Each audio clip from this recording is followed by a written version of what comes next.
aujourd'hui, je vais vous parler du coup de VAE, et avec un particulier, accent sur l'éligibilité et les dispenses qu'on peut avoir lorsqu'on se lance dans un parcours de VAE. Donc la VAE, c'est la validation des acquis par l'expérience. Donc en fait, c'est un moyen qui existe en France d'obtenir un diplôme en mobilisant les expériences et les compétences que l'on a acquis. C'est-à-dire qu'en fait, c'est l'inverse, d'une formation, où on va à l'école. Là, on va, considérer qu'on sait tout faire, on va le lier au référentiel du diplôme et c'est ce qui va nous permettre ensuite de, valider un diplôme d'État et de pouvoir l'obtenir sans passer par la case école, en maintenant son travail et en maintenant son salaire également. Une VAE, ça se fait en 3 temps. Un livret 1, ensuite il y a un livret 2, et ensuite vous passez à l'oral devant le jury et nous, on va parler plus spécifiquement du livret 1, et également de comment on peut être dispensé, des blocs de compétences que l'on va rédiger dans le livret 2 et sur lequel on va se faire, questionner à l'oral, de VAE. Alors, pour être éligible, à la VAE spécifiquement et là, du coup, on va pas parler, par diplôme, mais pour être éligible à la VAE, il faut en fait, en réalité, on peut être de tout statut, donc on peut être salarié, on peut être demandeur d'emploi, on peut être salarié du privé et du public. Attention cependant, ça n'ouvre pas tous les financements, mais on peut également être bénévole, on peut être sans emploi, on peut être travailleur non salarié. Tout le monde a recours à la VAE tant qu'il y a, des compétences et des expériences qui vont pouvoir permettre de valider ses acquis. Il n'y a pas besoin d'avoir de diplôme spécifique, c'est-à-dire qu'on ne va pas requérir un bac ou quoi que ce soit pour aller chercher un diplôme par VAE. Justement, la VAE, c'est un moyen qu'il existe en France de ne pas aller à l'école. Les écoles ont des prérequis. La VAE n'a pas de prérequis en termes du diplôme. En revanche, et ça c'est une règle générale à tout le diplôme, il faut avoir ce que l'on appelle une expérience suffisante, une expérience importante dans le domaine de prédilection et surtout dans le métier que l'on va venir viser à travers un diplôme. Ça peut être un temps plein, ça peut être un temps partiel, ça peut être un bénévolat, ça peut être dans le privé, ça peut être dans le public, ça peut être à l'étranger. Alors ça, en réalité, pas toutes les expériences peuvent être prises en compte et c'est vrai que c'est mieux de l'avoir directement en France. Et ce que j'appelle une expérience suffisante, c'est une expérience qu'on va considérer de autour de 10-12 mois. Avant que la VAE s'ouvre, entre guillemets, un peu plus à tout le monde et notamment dans les métiers en tension, les secteurs en tension, etc., comme peuvent l'être le médico-social, il fallait en total un nombre d'heures, ce qui n'est plus vraiment vrai avec la création de la plateforme France VAE et avec les décrets qui s'en sont découlés. En revanche, ce qui est vrai, c'est qu'il faut une expérience significative dans le domaine et surtout dans l'exercice du métier. Mais ce qui va être important en réalité, c'est de pouvoir lier les expériences et surtout les compétences que l'on a acquis au long de nos expériences professionnelles avec le référentiel du diplôme. C'est-à-dire qu'en fait, un diplôme est constitué en France, et vous avez dû le voir, d'un ensemble de compétences qui vont être listées, qui vont être assemblées autour de blocs, autour de domaines de compétences et que l'on va pouvoir venir mobiliser lors d'une VAE. Donc en fait, c'est ça l'éligibilité, c'est qu'on va vérifier que pour chacune de toutes les compétences du diplôme, vous avez l'expérience qui est requise. Ici, je vous ai mis en photo une partie du livret 1 du diplôme d'auxiliaire de puériculture, où vous voyez du coup une compétence avec différents blocs, etc. Et lorsqu'on va remplir le livret 1, si par exemple vous êtes accompagné lors de votre VAE, on va vous poser la question de quelles tâches, quelles missions vous exercez en fait tout au long de vos expériences qui vont être liées à ce domaine de compétences-là. Et c'est ce qui va permettre de venir valider le livret 1, valider l'éligibilité. Donc ce livret 1, ça va être un document qui est extrêmement important puisque c'est la première étape et si le livret 1 n'est pas validé, vous ne pouvez pas passer à l'étape, du livret 2 et à l'oral. D'où l'importance de bien travailler ce livret 1. C'est pour ça que nous, lorsque l'on accompagne, on s'assure avant de vérifier que la personne est bien, va bien être recevable à ce diplôme-là, parce que nous, c'est important pour nous d'avoir 100 de réussite à l'éligibilité, donc à la recevabilité au livret 1. Donc c'est pour ça d'ailleurs qu'on fait avec nos candidats, un bilan personnalisé d'une quinzaine de minutes qui va permettre de regarder si toutes les expériences correspondent aux compétences que l'on attend du diplôme. Et d'ailleurs, ce bilan personnalisé, il est complètement offert. On va regarder avec le candidat s'il a les expériences suffisantes, s'il a les compétences requises pour le diplôme et du coup s'il va être recevable. Voilà pour le livret 1. Chaque livret 1 est évidemment spécifique au diplôme que l'on va préparer puisque ce ne sont pas les mêmes requis, ce ne sont pas les mêmes compétences, ce ne sont pas, les mêmes attentes.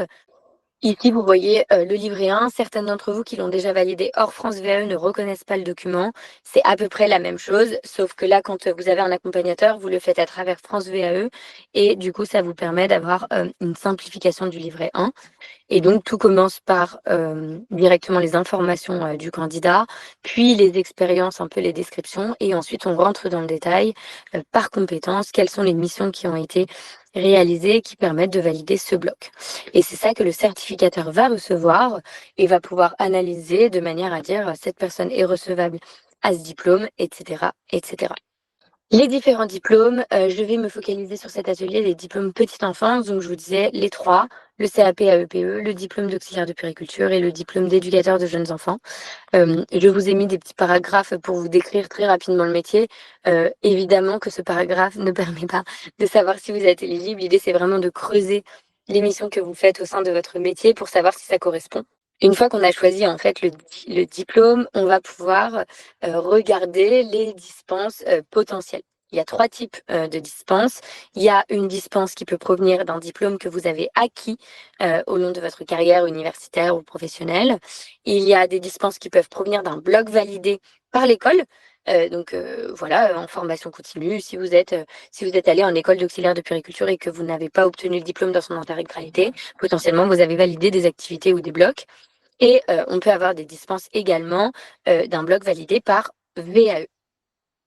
Et donc du coup, ce qui va nous intéresser, c'est qu'au moment où vous allez choisir ce diplôme, vous allez regarder en fonction, de votre parcours, savoir quelle dispense, vous avez potentiellement, acquis au cours de votre carrière universitaire ou bien professionnelle.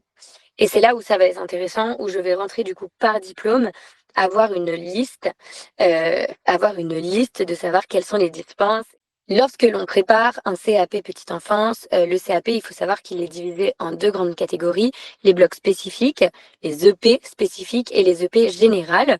Les EP spécifiques, il y en a 3 et c'est, ceux pour la petite enfance. Les EP générales, vont être, par exemple, les maths, le français et cetera et on est dispensé des EP de matière générale lorsque l'on a un BTS, un bac pro, un BEP, lorsqu'on a, un bac, lorsqu'on a une licence et cetera.